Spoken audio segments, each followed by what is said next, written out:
So, good afternoon. Welcome to our new knowledge. I'm Kathy Lowe, and we are thrilled to have you here today. Our presenters today are Mark Graham, who is the Executive Assistant to the President of Emory Henry College, and Kimberly Steiner, who is the Human Resource Director, and they are going to talk to us about overtime rules. So without further ado, Mark and Kimberly. All right. Thank you, Kathy. We're glad to be here with you today to talk about overtime rules in the workplace. As Kathy said, I'm the Assistant to the President at Emory Henry College and the General Counsel, and Kim is our Human Resources Director and Title IX Coordinator. First, I want to give you a bit of an overview about the overtime rules. They are found as part of the Fair Labor Standards Act, so we may refer to that as the FLSA or the Act from time to time, but that was originally created in 1938. It applies to businesses with $500,000 in annual revenue or businesses that are involved in interstate commerce. And you say, well, what is that? It's everybody. Can you imagine your business not being involved with interstate commerce? If you use a telephone, you're engaged in interstate commerce. If you have a truck that goes across a state line, you're involved in interstate commerce. So nearly everything, every business, everything you do touches interstate commerce today, so the Fair Labor Standards Act is going to apply to you. This act also determines whether employees are eligible or exempt for overtime. So, general rule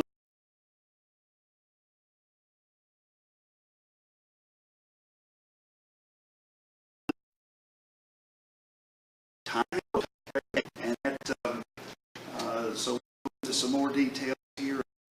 It's for the hours worked in a 40-hour work week, 1.5 times their regular rate of pay. So you'll hear us talk about employees that are exempt from this general rule, and generally they may be exempt because of their rate of pay and that's important, it's and the type of work that they do.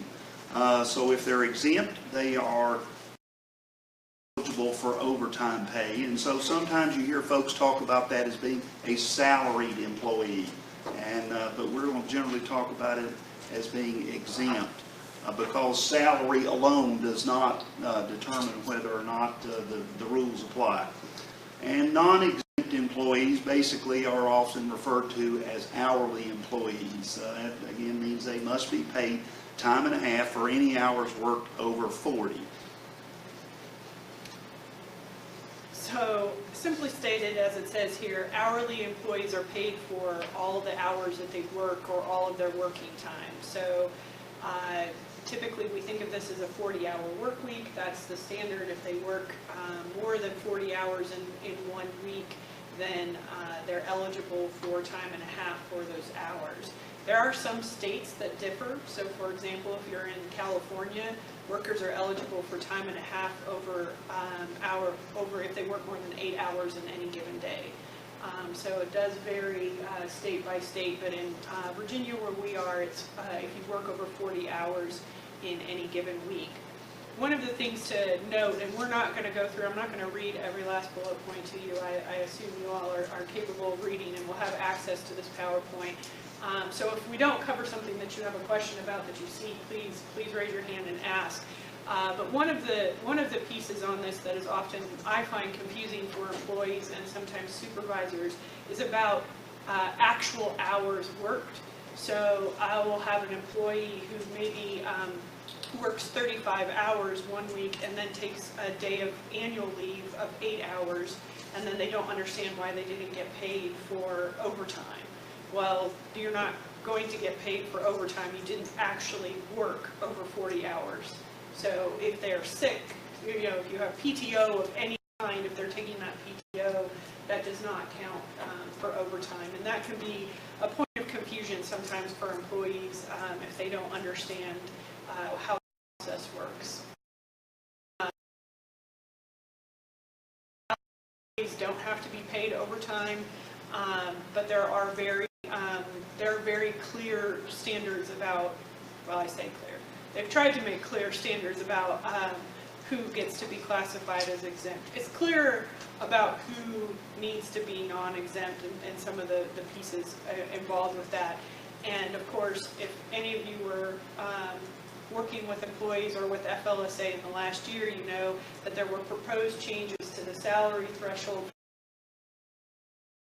to $23,660, had been proposed to be up to, I just rounded to $47,500. And so there were some organizations that shifted people, some organizations that didn't, just in preparation for this change. But if you are an exempt employee, you're not eligible for overtime, meaning that, you know, it doesn't matter if you work 50 or 60 hours in any given week, you aren't going to get paid any more than what your compensation has been agreed to. So some rules for non-exempt. This is an interesting one that I run into. That non-exempt employees cannot volunteer for a for-profit enterprise. This is one that has come up in terms of internships, and if you have unpaid internships and you're a for-profit organization, the Department of Labor has called that out as problematic, saying that you can't volunteer, that you need to be compensated for that. You definitely have. You can't.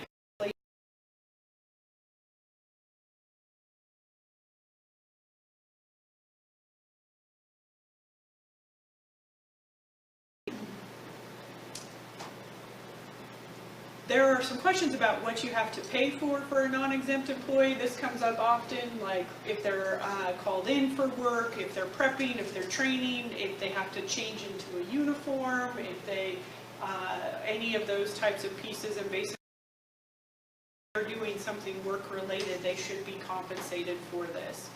And as I mentioned before, you pay non-exempt employees for the actual time worked. So overtime is going to calculate if they have some type of PTO that they've taken. Oh, do you have a question? I have a question before on, you said for-profit companies you can't volunteer. You are non-profit and you volunteer after working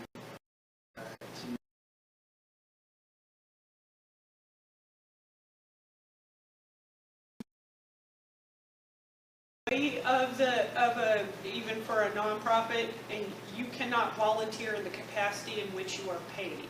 So if the nonprofit, you're like, well, they can't afford to pay me overtime, but I really need to work overtime in order to get something done, they have to compensate that for you. You cannot volunteer in the capacity in which you are paid. But let's say that you are the custodian for a nonprofit, and they're having a 5K race on Saturday to raise money for, you know, cancer research, and you want to go volunteer at the event. That's not going to be problematic unless you're doing custodial duties where you are cleaning up and they've asked you to do something that would be in your capacity of your job. So that takes some judgment in there. Did that answer your question? So if they're doing the job and getting paid for it, and then they are volunteering to do similar work, that will be compensated. If it's for the same organization, absolutely. But if they're doing different work, Yes. they would not get. And even that gets a little, I mean, again, you can't have a volunteer that is taking the place of a regular employee. There's some pretty strict parameters around volunteer work and what that looks like, and to be compensated if somebody's volunteering. And that's all under the assumption that the employee is a non-exempt employee, correct? That is correct, because an exempt employee can ask them to basically do whatever you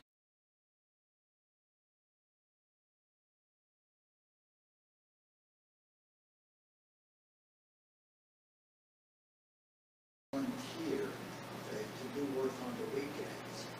Would that be compensable? The answer would be no. No, because they're exempt, so there wouldn't be any concern with that.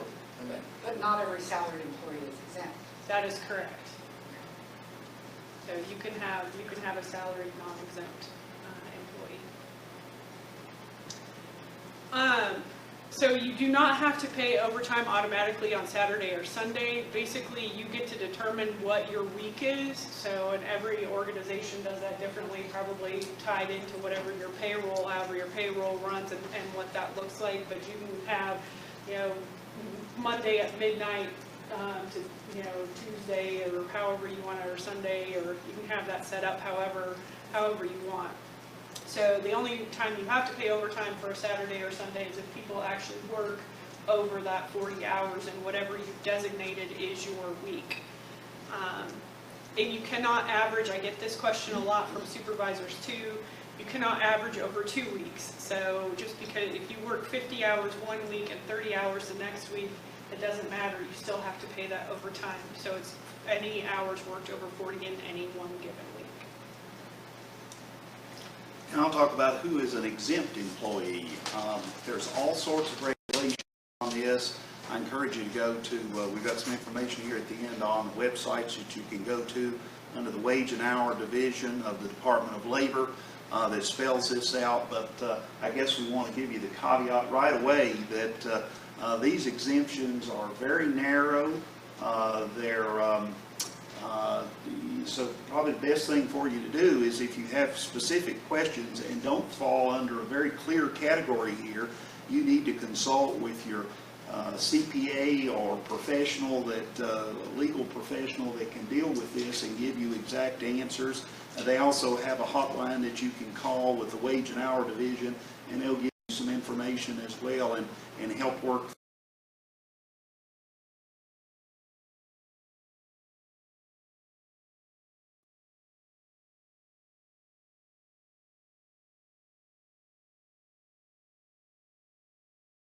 You see there's some executive, administrative, and professional employees that you don't have to pay overtime or minimum wage. The exemptions here for folks, that's kind of called the white collar exception. So if they're professional, administrative, or executive, they're typically going to be exempt from the overtime rules. You pay them a salary, it covers it, and they work the hours they need to work to get the job done. Certain skilled computer professionals, outside sales folks, you see examples in here about farm workers on small farms. You can tell the lobbying power that some of these folks have in Congress, because there are very specific exceptions carved out and put in the statute here. Persons employed solely for the individual receiving services, not through an agency. They're providing fellowship and protection companion services to seniors, for example, is an exception. You don't have to pay them overtime if they're sitting with grandma. Other examples, commissioned employees, and there are rules for how you deal with that. Generally, they have to have a base rate of pay that's 1.5 times the minimum wage and receive more than 50% of their income from commissions. But then you see all sorts of other crazy exemptions. Again, auto, truck, trailer, farm, implement, salespersons, clerks, and mechanics. You're probably not going to run into those kinds of things. But again, if you got specific questions, go back and talk to your professional that can help you with these things. Domestic service employees solely employed and living in the home are exempt from overtime. And these are also exempt, or maybe partially exempt. You see here some items listed here.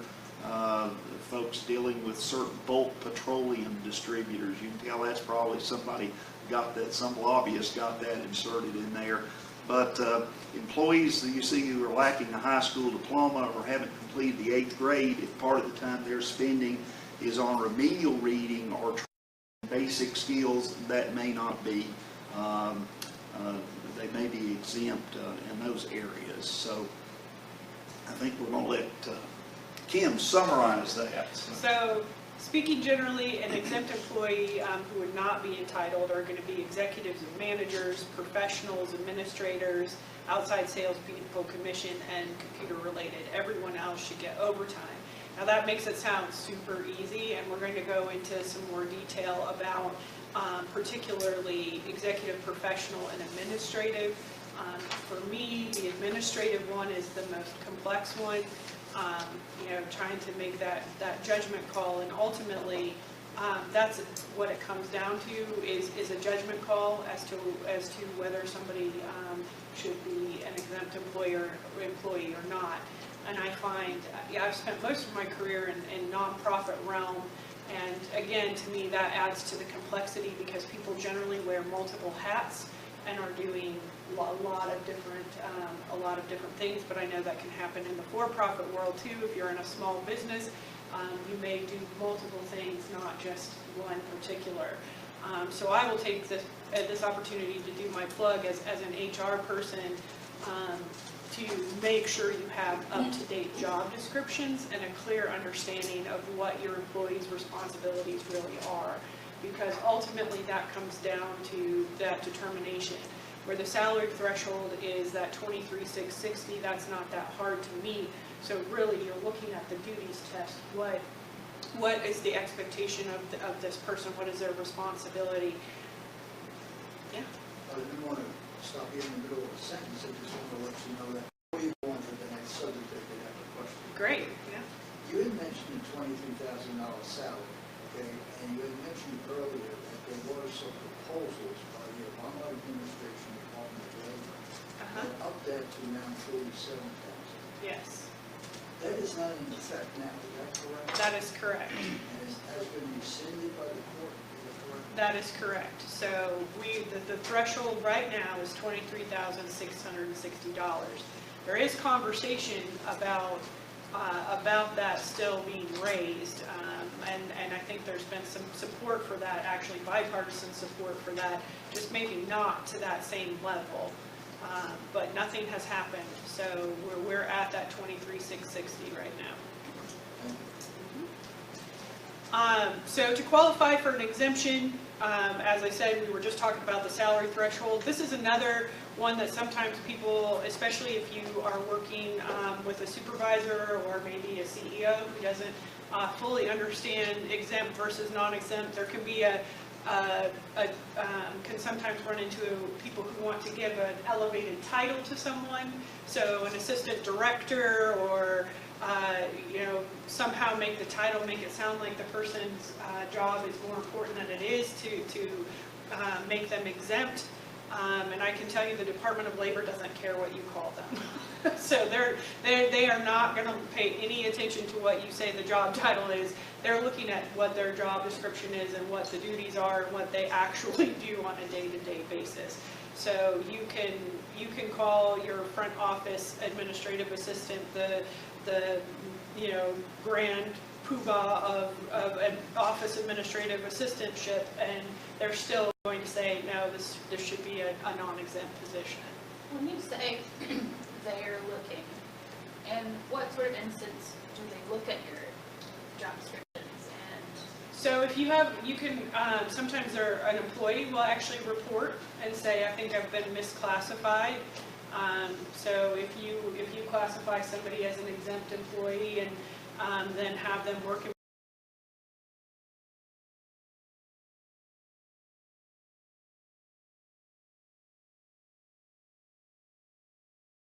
could come in and do an investigation to determine that.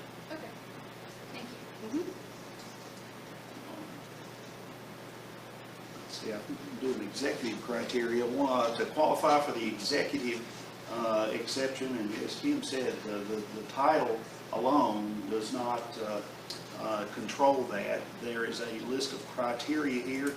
Again, you've got to make that $26,660. At least your primary duty must be managing the enterprise or managing a department or subdivision within that enterprise.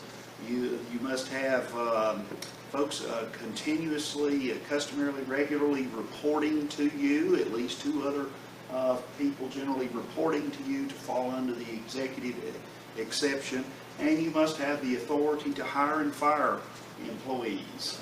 That's some things that the court is going to be looking at to determine if you meet that executive criteria exception. So I alluded to this one, the administrative criteria. This is the one to me that is the squishiest. you know, as you are determining, because if you look on the Department of Labor's website and you look at how they define some of this, it really does come down to a judgment call. So, for example, they'll say the primary duty must be the performance of office or non-manual work related to the management or general business operations of the employee or the employee's customers. So then it's like, well, you know, and it actually spells out, if you look in the regulations, it spells out and says just because the employee can do something that would have a major financial impact on your company doesn't automatically mean that they're an exempt employee. So, you know, you're trying to determine, you know, what kind of responsibility does this person have. So they talk about discretion and independent judgment, and they actually specify, you know, is this employee actually getting to exercise independent judgment? Do they have a voice in creating policy within your organization? Do they have the power to change policy? Do they have the ability to go against policy? So, you know, you may think that somebody is exercising independent judgment, but if they're following a regimented policy and procedure of how things are done, and they don't have the ability to circumvent that or make decisions outside of that, they might not actually fit that criteria. And again, ultimately, it's a judgment call. You're taking a look at what all this individual is responsible for, and if they actually would meet that. Obviously, it's very clear they have to be doing non-manual work, so you can't give somebody administrative exemption who is, you know, mowing the lawn. That's not going to be considered non-manual work. But this, to me, that one is the one that's the one you're going to use. Most people are not going to fall under the executive exemption. You know, they're not going to necessarily have all these employees, and they're not going to be able to hire and fire people, but that administrative exemption and who falls into that is the one that takes some time and some careful consideration. So if you say that the employee makes $10 an hour, then they're automatically non-exempt.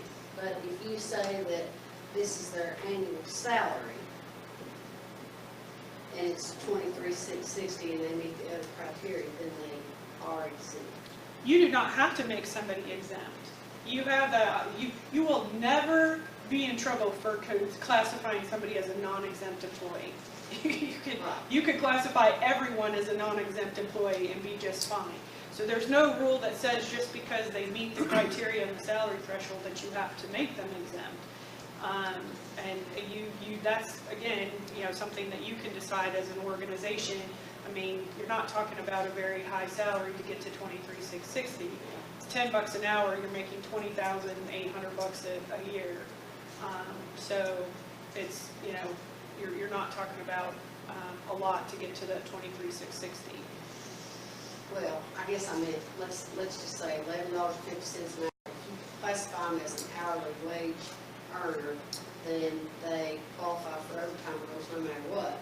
But if you classify them as $24,000 a year annual salary, Yeah. then there's a criteria that they could be exempt. They could be, but you can have a salaried non-exempt individual. You just have to make sure that you're calculating and paying overtime, and there has to be a way. We're going to talk about record keeping, that you are record keeping their hours and making sure that they're paid the overtime that they're due. Most organizations, because of the complexity of doing that, don't do a salaried system for the non-exempt. They have their non-exempt people clock their hours in some way, because that's the most foolproof way to demonstrate that you are accurately recording hours. So, because again, where you can get into issues if you have an employee who says, well, I was told to clock out and then come back and continue to work, or what I have found is in my career is employees who will do that because they know that their overtime isn't going to get approved and they want to get the work done.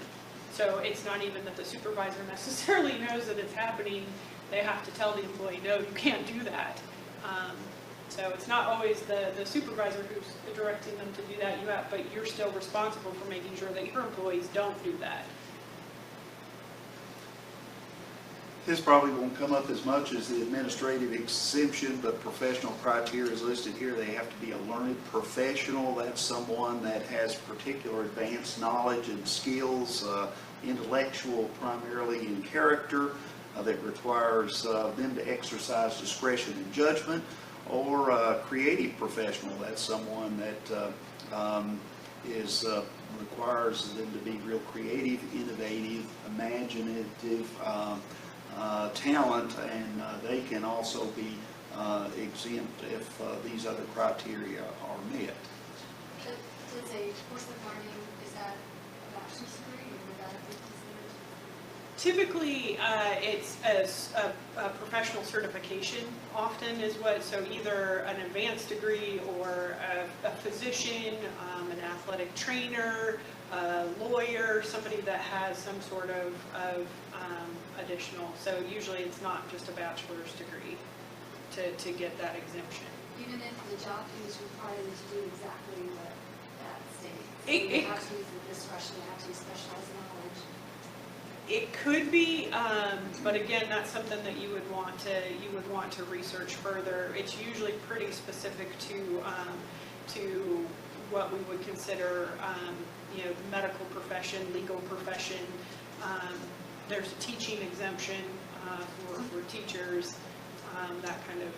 Generally, a license or a certification of some sort, probably. Yeah. Because it's a nonprofit organization, so they're doing licenses. Yeah, you're probably. I have a degree in that. But if they're not, usually you're looking at a licensure or certification of some sort.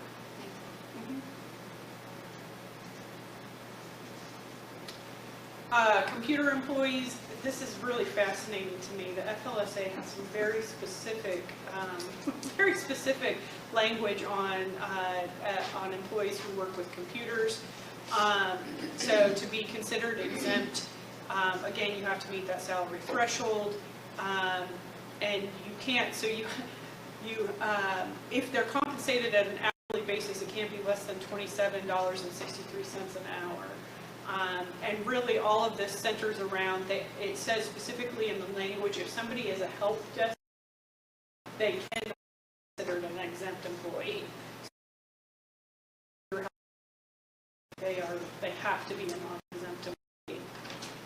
But they have to do systems analysis, design and development. You can see all the things that they specifically outline. So I don't know if there was a situation where there were a lot of computer people or IT people that were incorrectly classified, but they're very specific about computer employees.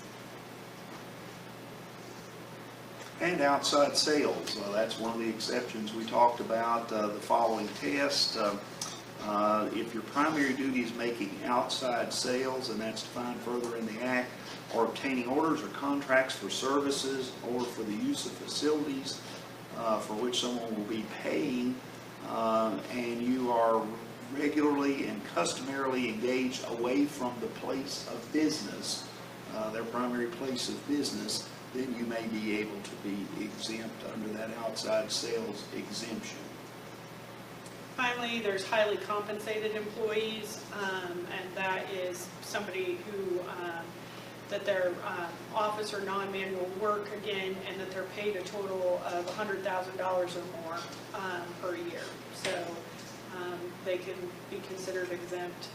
But again, you couldn't say to the person that you hired to mow your yard, we're going to pay you $100,000 and make you exempt, because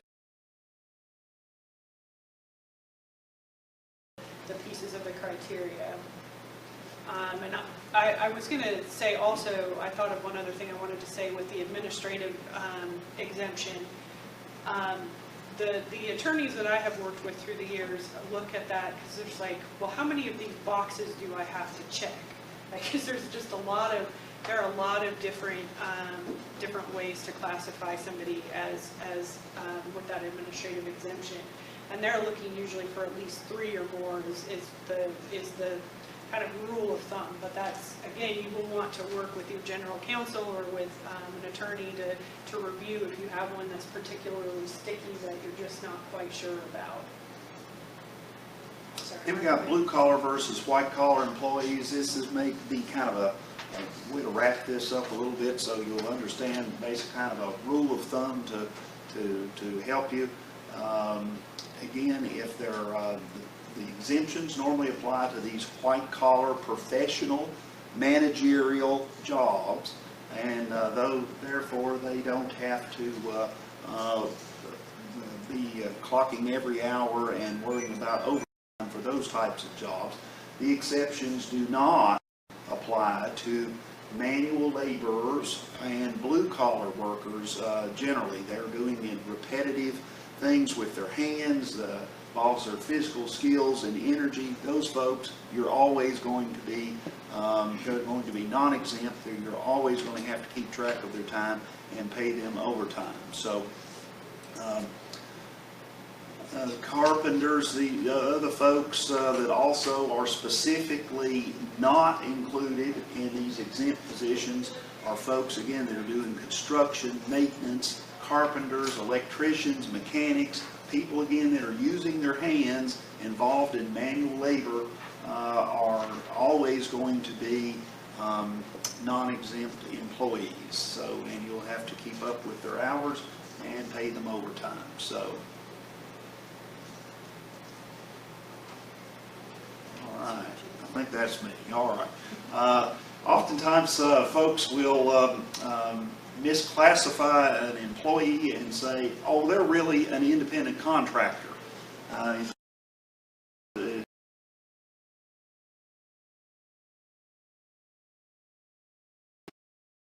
That they apply, and they're just not going to take your word for it. They're on the lookout for folks that are trying to skirt these unemployment paying overtime rules here by simply referring to someone as an independent contractor. So what happens if you misidentify those folks or misclassify them? Obviously, they can come back and ask for the overtime wages that they were entitled to. You may be responsible for FICA and other payroll taxes. An employee may be making a claim against you for their failure to be able to participate in employee benefit plans, retirement plans. You may also be responsible for them because of a workplace injury. And you may also end up having some liability for unemployment and disability taxes as well if you misidentify someone or mischaracterize them as an independent contractor. So when we look at the factors of determining whether somebody is an independent contractor or an employee, they actually have pretty specific criteria for you to go through. You know, are they integral to the business? Who has the right to terminate the relationship? So if the individual doesn't have a right to terminate the relationship, that's going to be a red flag. The profit and loss, the skill. Is it routine tasks? Do they advertise independently? Do they have a separate business site? I mean, there's just a lot of pieces. And what we saw, or what we have seen, is as there have been more regulations about what benefits have to be offered. So, for example, with the Affordable Care Act, employers of a certain size offer health care benefits. We saw organizations moving to have more independent contractors, where then they didn't have to meet that benefit provision. And so we then see the Department of Labor taking a closer look at independent contractors and if those people are correctly being classified. Another one here on the list, do they use their own tools? You know, if you're using their own tools, they're probably maybe more likely they're an independent contractor. If you're supplying the tools, you're telling them when to show up, when to work, how to perform the work, they're probably an employee. The ABC test here that we've got listed is helpful. So generally they're going to be considered an employee unless the employer can prove, and the burden's on the employer, that the employee is free from control or direction over the performance of the services, and such services are outside the usual course of business for which the service is being performed, and the individual is customarily engaged in an independently established trade, occupation, professional, or business. Well, think about it. if you're in the business of producing car parts, and you hire someone to come in and paint your building, you know, they're probably not your employee. They're an independent contractor, especially if they advertise. They have their own tools. You don't tell them when to show up. You don't tell them what kind of paint to use or whatever. You know, they're using their independent judgment to do these things, and you're paying them by the job. Those are generally considered independent contractors as opposed to your employee, because they're not involved in the business that you're typically involved in. So there are some, what they call the real factors. So does the independent contractor do the same work as an employee? If they're doing the same work as an employee you already have, that can be problematic. Do they get business cards, written evaluations, and an employee handbook? Well, those are all things that you would do for an actual employee and would signify that they would be an employee. Can you discipline them? Are they subject to your disciplinary policies? You know, that is a very different relationship. Certainly if they are an independent contractor, you can choose not to contract with them or to end that contract. But if you're doing some sort of progressive disciplinary process with them like you would an employee of yours, that's going to signify a different relationship. Are they supervised? Can they work for competitors? You know, if they're only allowed to work for you, well, that sounds a lot like an employee rather than an independent contractor. And how much independence do they truly have in setting their schedule, their days, their hours? And as Mark said, if they're paid by the project versus an hourly rate or something like that. So, you know, Mark is an attorney. We can't just say that he's an independent contractor for the college because he has an office, he has a business, he has business cards. He doesn't have a separate outside practice set up. So we're not contracting with him. He's an employee of the institution. If you're working with someone, you say not set hours, but if you give them like a deadline. So like, you don't say Sure. you have to do it by, you don't have to do it during certain hours or anything, but you have to have it done by this date. Yeah. If those other criteria are felt, does that deadline exclude them as being an independent contractor if they're just coming to do this thing whenever this thing is happening? No, because you're not really setting their hours. I mean, I think that's pretty standard in most contracts is, you know, if you're going to come build a building for us, Right. we need this building done by such and such a date. They're then responsible for getting the contractors and getting people there, and you're not saying you have to be here from 8 to 5 every day, and you know, and telling them those specifics. Yeah, you don't care if they work weekends or Right. Or work late into the hours or- night. yeah, You know, right. you don't care. So just as long as they perform the essential job there. So as we said, you're not going to put them on your website. You're not going to give them business cards. You're not going to include them in training with your employees. You're not doing performance evaluations. And this one, I think, is probably one that you might not think about, but not including them in employee events, like to the company picnic. You know, that can be problematic as well. So unless you're inviting all your vendors to come participate in the employee picnic. We have some recent examples here where folks have gotten in a little bit of trouble now. A lot of folks going out and hiring temps now.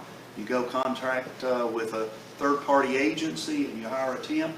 Well, guess what? You know, again, the Department of Labor can see through those efforts. You're trying to get around having a real employee. This is a long-time person. They've been hired through the employment agency for a long time. You're not advertising the position. They're basically treated like an employee. Well, guess what? The Department of Labor is going to say you are joint employers with this agency, and they're going to be entitled to the benefits under the law. FedEx drivers. FedEx made a big argument about all our drivers are independent contractors. And said, I don't think so. You know, they're and they had a big class action suit all over the country, and they used a 20-point test to determine that who is controlling them. They were telling them when to show up to work, how to do certain things, how to dress, what to, you know, if they were supplying the clothes and those kinds of things. They basically said, we're interpreting that as these are employees. And there have been a lot of cases that you often see folks doing things like an IT consultant. Again, that's one that you often find is an employee contracted out to an independent contractor. You know, I don't know anything about that. I'm going to hire this other company that is not my general line of work. You hire that out to a company, and they may have, again, you look at the test, are there other do they have other businesses that they work for, or are they just working for you? If you're big enough, large enough that they're basically there all the time and you're their only employee, you've got some issues. Store decorators, if somebody comes in and decorates your store and then goes right back out and goes back to doing something else, those may be independent contractors, drivers, web designers. That's the only thing they're doing, and doing it on a limited basis, they may be independent contractors. So every employer of employees is subject to FLSA provisions, and you have to post and keep posted your notice explaining the act. Most of you probably have a labor law poster that covers all of these things, but you want to make sure that it's up and that there's multiple languages available. But if that's applicable to your population, you're not required to do that, but if you have individuals who speak multiple languages, it would be good to have that available to them in something other than English if that is necessary. They have to be able to read it, you know, have to be accessible to them. You can't like post it behind the refrigerator. It's got to be somewhere where everybody can see it. So what rights do employees have under the Act? They can obviously file a complaint with the Department of Labor, Wage and Hour Division. They will find how to contact them through those posters that you have conspicuously put out for them to see. They can, of course, Google it. You can Google everything now. You know, Wage and Hour Division Office, or you can call the program's toll-free hotline at 1-866-4US-WAGE, 4US-WAGE, and file a complaint if you don't think you're being paid in appropriate ways with overtime. So the employee under the statutes can file their own private lawsuit. Generally, private suits or civil suits, so you're seeking money damages. So the statute provides you can get up to 2 years of back pay, what you should have, the difference in what you should have been paid. It's 3 years if it's a willful violation.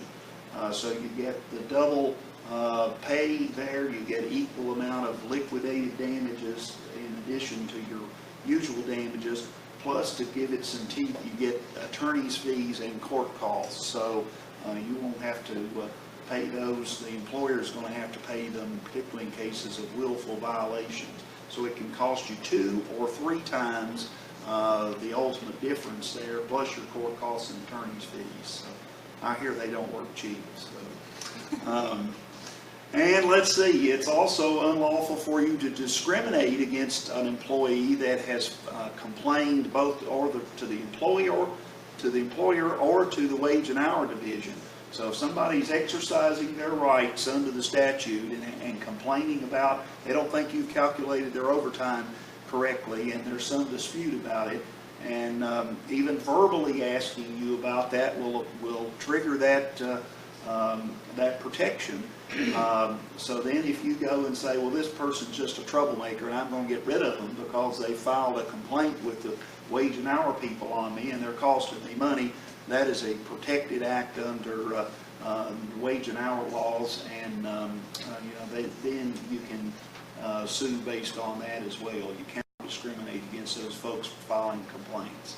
I'll just say, and this leads into the record-keeping piece of this.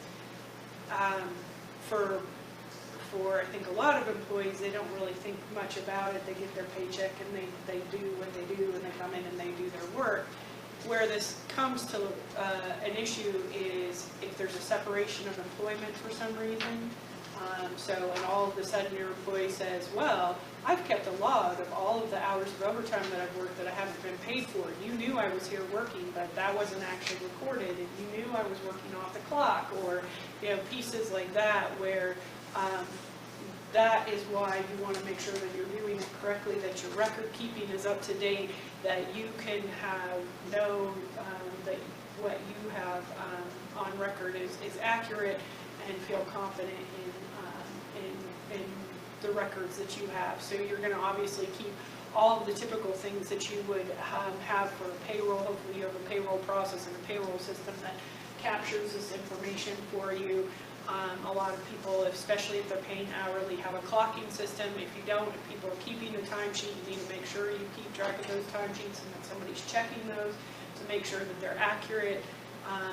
You know, you need to make sure your supervisors are trained, so you might not be the one supervising the employee, so you might not know that they're working over 40 hours a week and not being compensated, but the supervisor may know that. If the supervisor knows, then the institution is liable. So you want to make sure that those records are really as accurate as possible, because again, the day-to-day it's not an issue, but if there's a separation of employment, or if there's you know, an employee becomes unhappy for some reason, they're going to look at what their options are, especially if they feel that they haven't been treated fairly. The other piece to this is, and again, I don't know what each of your organizations did in light of the proposed changes for last fall. If you had moved some employees to non-exempt and then moving them back to an exempt status, that is again a time of where employees have as good an understanding as they've ever had, I think, between non-exempt and exempt. And if they got moved to non-exempt where they were earning overtime, and then because the salary threshold didn't change and you're moving them back to being exempt, all of a sudden they're not getting the same overtime they were getting before, that can cause some frustration. So making sure that you're clear on the job duties and that they really fit that should they decide to make a complaint. And hopefully that's a conversation you're having with employees. I mean, again, every employee is different. The ones that I tend to work with are like, please, I have so much to do, I should be an exempt employee, please don't make me clock anymore. But every employee is a little bit different. Let me add one thing about clocking in. Kim alluded to that, but if you've got folks that are basically working unauthorized hours, if they show up early, they stay late, they clock in, or they don't clock in when they first come in because they're getting organized, they're doing things, they clock out and then they stay another half hour, those kinds of things. It's up to the employer to discipline employees that do not follow the rules. You're required to basically, particularly these non-exempt employees, you're required to pay them for the hours that they're working. And you don't want to get in an argument with the Department of Labor over a couple more extra dollars on a paycheck because, you know, if you tell the folks that your start time is 8 o'clock and they come in at 7:15 and are clocking in, you better pay them, be paying them for that extra hour. So make sure that they're clocking in on time. Again, as Kim said, the supervisor's checking those hours to make sure those are the actual hours, because if you get in a court case with these folks, you want to be able to say, that's our rule, we're following the rules, we're doing everything we can to be compliant, and it's not going to be a defense that the employee then says, well, they knew I was here, 45 minutes early every day or an hour early every day, and they weren't paying me for that, and they knew that. And as Kim said, it generally comes up when somebody is scorned, and then they're going to want to get some more pay out of you that way, so you don't want So that. it's best if you know about it, you put it in writing? Oh, absolutely. So if I knew an employee was doing that, we would do our progressive disciplinary process, so we would probably have a verbal conversation, but we would document that we had had that conversation, and then, from there, move from there. But it's critical to make sure that that's as accurate as possible. And same thing with like required breaks. If you're requiring folks to take a break is a break. You intend for them to take a break. If they continue to sit at their desk and work, that's work, and you're going to have to pay them. So, be careful about that. I think we've got some information in the slides about that as well. So some folks, if they've got, it's not considered a break or lunch if they're eating at their desk. It's considered work, and you're going to have to pay them. So.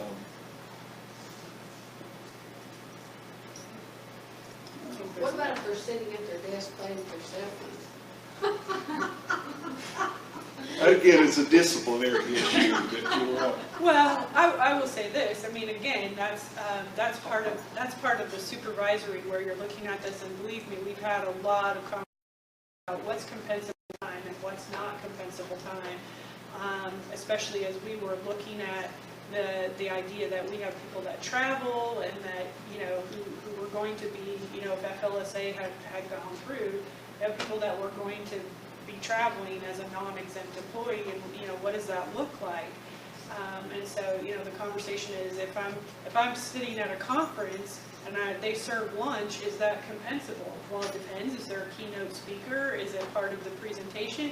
If it's not, and you're on your own for lunch, then no, you would clock out just like you would at your regular place of work. But if there's a keynote speaker and it's part of that, then it's compensable time. And so, if your supervisor says that's fine, you can work through lunch, then that, you eat your food at your desk while you're working, that's fine. Or if your supervisor says you can sit there, and if you want to play on the computer, that's fine, or play on your phone, but you got to clock out, if you're not actually working. But then if the phone rings and they answer the phone and they work, then that's become compensable. So, you've got to really set the boundaries and the expectations clearly with your employees of what that looks like. Good number of employers will simply require the employee to leave the building, or your work area. Go to a break room, go somewhere else, so they're not there in case somebody comes in and asks them a question. There's specific rules dealing with meals and how that's calculated. If you've got 30 minutes for lunch and somebody knocks on the door and comes in and you answer questions, answering the phone, whatever, that may negate that whole lunch break, and you're required then to pay for the entire lunch break. So, but there are specific examples of and how to deal with those kinds of things that we haven't spent a lot of time on, but things like travel. Are you traveling? Is it work related? As part of your job during the day, you have to go to another site, like I have to go down here to the to the small business incubator to work on this. That's considered part of the work, then that's fine. But if I'm driving to and from work, for example, that is not generally considered compensatory time, as many of you may know. So again, a lot of helpful information on their website for these things. So these are just more of the record keeping, obviously, what's their regular pay rate, what their straight time, their overtime earnings for the work week. And again, most of your payroll systems, however, whatever you're using for payroll, should hopefully be keeping track of all of this for you, so that you're not having to do that manually. But if you don't have a payroll system that does that, you would definitely, like if somebody's turning in paper time cards, you need to make sure that you have record of what the employee is being paid and what the overtime is and what those hours look like. Because again, that can be, you want to make sure that it's clearly delineated if they had PTO, or if they worked the actual overtime and what that looks like. And if you get a complaint, the Department of Labor comes to visit you, you have to have those records available. So they have to be in a central location that they are available, so they can be inspected by the wage and hour representative. So if you have multiple offices, and you designate this is our main office, this is where they're going to be, that's fine. But you can't have stuff scattered all over creation that they can't get to those things. So. Penalties and sanctions, that's my favorite part, so Kim lets me do that. So I think we've gone over some of these, but you got an individual that's been subjected to a violation of the Act and file a private civil suit for violation of the Act. Department of Labor may come in and investigate it. They may enjoin the employer from continuing to violate the Act. They may recommend ways you can come into compliance. They may request that you pay back wages due to any employee as part of settlement of any of those cases. Willful violations of the Act. So, I understand folks, can make a mistake in how something's calculated. You've made a good faith effort. They come in and tell you you didn't do it right, do it some other way, and you don't make those corrections. And then the Department of Labor comes back and says, this is exactly the same case we had with you before. And it's hard to not argue that that's not a willful violation at that point. Well, then you're getting into real trouble, because then you can look at criminal penalties in addition to those civil money penalties. You can also be looking at jail time, and you don't want to do that. So generally, when the Department of Labor assesses a monetary penalty on you, you may have a right to file an exception to that, but if you don't file an exception, that's going to be considered a final order, and that penalty, you will have to pay that. If you do appeal those things, it goes up to an administrative law judge, and the administrative law judge will hear the evidence on that in that case. So, as I said, they can file suit asking for back pay, but if they do, they can get double the damages for liquidated damages, or triple if it's willful violations, and they may also seek an injunction to enjoin you from violating the act again. And you don't want to be held in contempt of court for violating in a court order that specifically tells you not to do something, and you go do that. But now this is probably the kicker. If you're involved in a shipment of goods, manufacture, they can basically prohibit the shipment of those goods in interstate commerce that were produced in violation of the Fair Labor Standards Act and enjoin you from shipping those. Well, guess what? You can't sell them. You're not going to get paid. So there are some teeth there that they can deal with you. So. There's compliance assistance, so if you're like, oh man, I'm concerned. Maybe we need to take a look at this. You can certainly go to the Department of Labor, the www.dol.gov, and the Wage and Hour Division. The website is up there. There's a lot of useful information. There's tons of blogs. There's tons of resources available.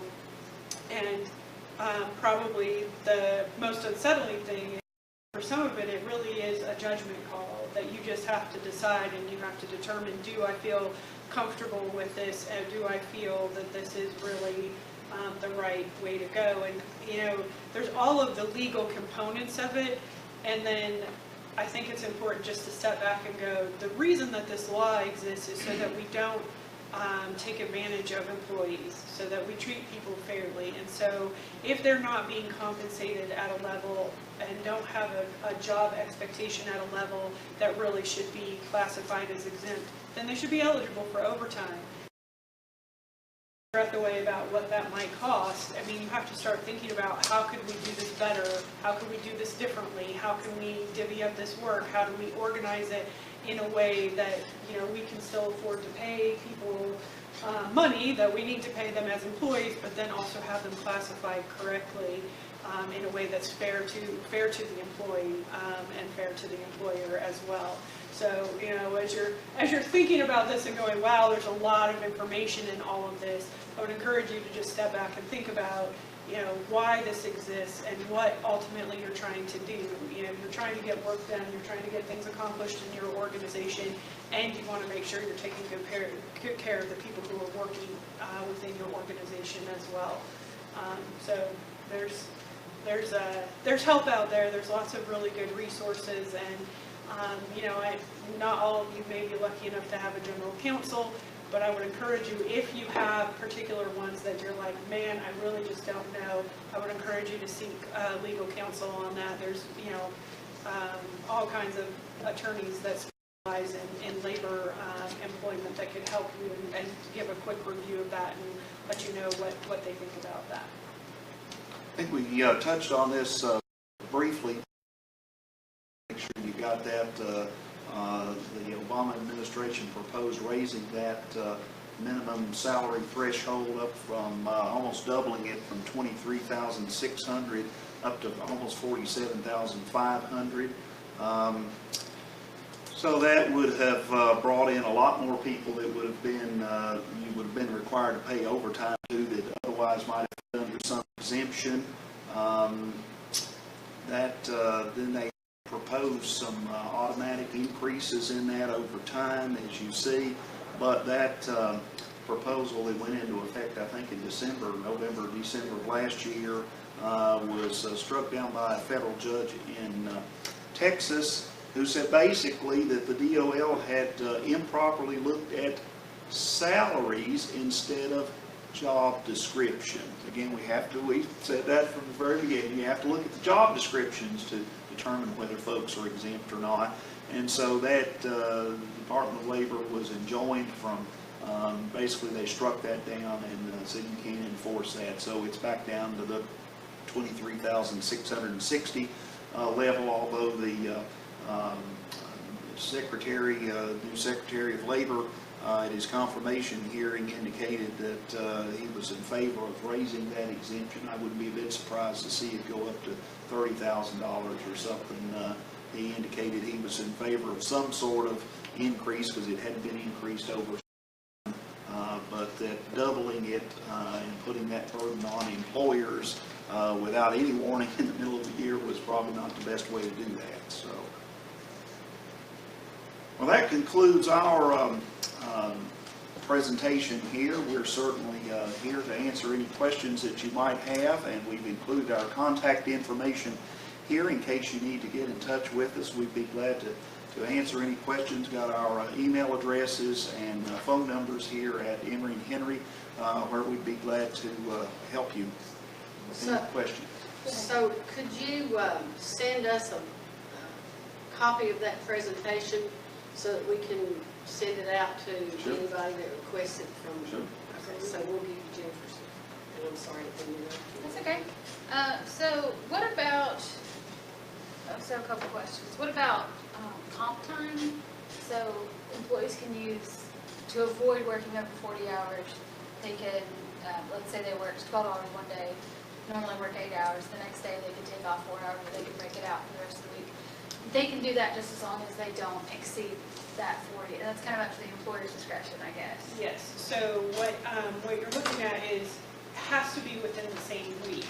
And that's where, because most people pay on a 2-week cycle at least, there's that temptation to, well, I worked 50 hours this week, I'll only work 30 hours the next week. It has to be within the same week, but then absolutely an employer can take a look at that and say, you know, you got to go home a couple hours early, or, you know, this is why some people require them to take a lunch break.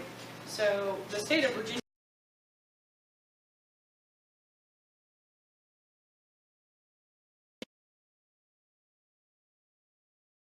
breaks here.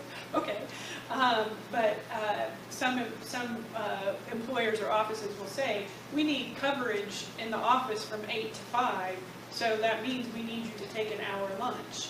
Like, you know, we're closed from noon to 1, so, you know, you can't work through lunch because we need coverage, and that's the supervisor's discretion. Or you could say, you know, if this job requires somebody to be here till 7 o'clock at night, or I need you on Saturday or Sunday for something, then that means you're going to have to flex those hours off during the same week. So that's absolutely a really great way to manage that. And with, you know, again, as we were looking at the different people we would need to transition because of this, that was very much a conversation. You know, we're on a college campus, you know, that place is going 24/7. And so, you know, we had some employees that would say, you know, that you don't really actually need to be in here at 8 a.m. in the morning. It makes more sense for you to come in at 1 o'clock in the afternoon and work till 9 o'clock at night. Like, that makes more sense for you. Let's have that conversation. And so, you know, we really, regardless of the fact that this has reverted back, it really helped us to evaluate how we were operating and what we were expecting our employees to do, and what made sense in the scope of their job responsibilities. So flex time is a great way to manage those hours if you're in the type of work that allows for that flexibility.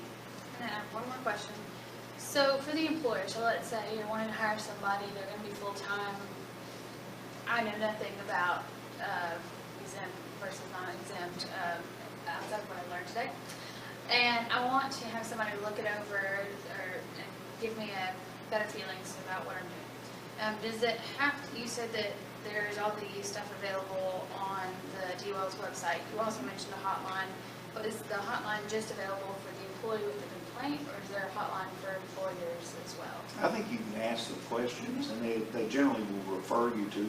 They've got brochures and kind of position papers online that you can go in and they'll point you to that. But I think they're going to start with the assumption, generally, they're non-exempt. You're going to have to pay them hourly with overtime unless they fit within an exception or an exemption, and we've gone over some of those exemptions. So the general rule is they're hourly, pay them hourly unless they fit in one of those narrow exceptions. So I have to go back one more time. I heard you say, so breaks, there's no standard anymore for mandatory Well, breaks? there's not. Virginia is The pretty. state of Virginia doesn't have mandatory. Virginia's pretty employer friendly, so, they're not gonna mandate that you have to, work certain hours or you have to do those things. But you may have, for example, a union shop that says you have to take a break at certain times, and you're gonna take a break at 11:15 every day and at 3:30 every day, period. Well, they have to take those breaks or you have to pay them for it. So organizations themselves may have internal rules about how they do that, or as Mark said, if there's a labor union involved. But the state itself does not mandate that. We have a break requirement for example, our facilities folks. They're required to take a break for a few minutes and sit down, relax, and not work. Or we'd have to pay them for that work. Well, we pay them for their break, we don't pay them for lunch, so, unless they're working. Unless they're working. Sorry. Just like I mentioned before, comp time. The over again, because you said it's got to be within the same period. So, it's not, So let me ask you this. Sure. Apply only to non-exempt or exempt or what? only to non-exempt, because exempt employees there's no hour requirement, like, the general rule with exempt employees is they're supposed to work until the job gets done, which Mark and I laugh because we just have to live at our jobs, if that were the case. Just have to live there, and then still probably not all get done. But they're If an exempt employee was given time off because they were asked to work exceedingly long, and you give them a benefit, that's not worth it. Where you say, and you can use flex time if you want, which I think that's what you're really for the employer, contract, and flex time, interchangeably, and that's what I wanted to clarify. So if you give a person the ability not to work, take time off, to basically compensate them for excessive number of hours within another period. That's okay. That's a benefit, correct? So it depends on the organization for which you work. So this is what I tell people all the time. So where I'm at Emory and Henry, we do not have comp time for exempt employees. So if you're going to take time off, you got to go to the doctor, you got to go to, or you're taking a day, a holiday, a sick day, or a vacation day, you have to use your annual leave or your sick leave. That is the official human resources answer. And then I tell them, I am not the comp time police. Like if they leave an hour early for work, I'm not out in the parking lot marking that down. Like there's the reality of life, and so you may have a day that if you had to work all weekend, you might take that time off. But an organization may have that as a policy for their exempt employees, but typically not. But it is different for non-exempt employees in that you are in an agreement with them to work for 40 hours a week, typically, unless you've agreed for 35 or 30 or something. But you're in an agreement for them to work 40 hours a week. And so when they work those 40 hours within that designated week, you don't care. It's just that they need to work those 40 hours. And so if your organization allows for that flexibility, then, they can work, 15 hours one day and 10 hours the next, and so on and so forth to get to that 40. And that you have that flexibility within that. And it's not really actually even comp time, it's just how you schedule that 40 hours within the week. Does that answer your question? Yes. Okay. Did you have a question? I had a question about the lunch breaks. What do you typically pay your employees to the lunch break lunch? And they require overtime in that week, and you again require them to take out time for lunch, or does it have to be consistent for the week? If you have a policy of paying them through lunch, I think that would be, I think you would, Not in the policy, you just pay them. You just don't take off their lunch, they just pay them. well, I think you would want to make sure that you had a consistent policy in terms of whether lunch was paid or unpaid. Because then you could get into a situation where Mark had to take, our time out for lunch, but Kim didn't. And so I would be wary of that inconsistency. So, and again, it's hard to know, like, if you just pay everybody for lunch, like, did somebody actually work or did they not work while they were having lunch? Especially if they're at their desk, you don't know whether they were working or they weren't. So if you made them take out that time, you could actually be taking out time that they were answering a phone call or an email or something of that nature. But the wage and hour folks will never complain about you paying folks too much. No, never ever. Is there an issue if the work week is, say, a 38-hour work week, and then they work, can you have them work 40 hours, giving the 2 additional hours as part of the work week, and there's no penalty, I guess, for that? You're not violating anything about that way? Yeah. Because even though your specified work week is shorter than 40 hours, it's okay to have them work 40 hours. As long as you're compensating them for those 2 hours. So then you do have to compensate. Oh, absolutely. Well, the regular hourly rate. The regular hourly rate. Like, you can't, if your regular work week is 38 and somebody works 40, you can't just pay them for 38 hours. You have to pay them for 40 hours. You don't have to pay them overtime. Oh, I see. It's not overtime, but you have to pay them their regular hourly rate for that. But it's only because we had a few holdouts that wanted 40-hour employees. Some were 35, some were 37 and a half. And so that was one of their first questions was, well, do I get overtime? And no, it's over 40 hours. So they have to actually work over 40. But as long as you're paying them their regular hourly rate, they're fine. As far as being on call, if it's like a immediate answer call, not take a message, I'll get back to you in 48 hours call, how does that play into? So it depends on whether they're engaged to be waiting to be engaged or engaged to be waiting. So it depends on whether they have to be available and ready to call. Then you have to compensate them for those hours, and they count towards their 40 hours. Unless they're an exempt employee. Unless they're exempt, yes. If they're So what I'm saying, so if the phone rings and they have to answer, they can't just let it ring and then yeah, answer no, it then back on Monday. yeah. So if they're on call, then that counts. But if they're an exempt employee and they have a professional certification, Yeah, then no. then that is Mark doesn't get overtime for his 6:30 a.m. calls. That's right, or weekend calls. weekend. But some folks have a policy that say, we're going to pay folks a minimum 2 hours or something, for example, if you got to call in or, be called in. And so obviously you pay them for those 2 hours because some of that may involve drive time. Normally you're not paying folks to drive to and from work, but if you're taking their time on a weekend or holiday or something and to call in. And some of that depends too, like, do they have, like, what, so if they call, like, you have to compensate them for answering the call, but then the question is, do they have to come into work?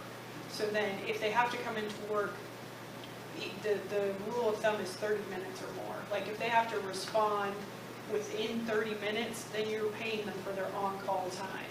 So, and I'm thinking about this in context again in higher ed, where we have area coordinators that have to be on call for the students.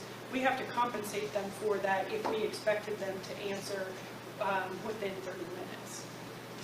But if they can, if they could be out and, if they could be out to dinner and they don't have to be able to be right there, then you don't have to pay them for being on call. You would have to pay for if they took a call and came and worked. Does that make sense? Yes, thank you.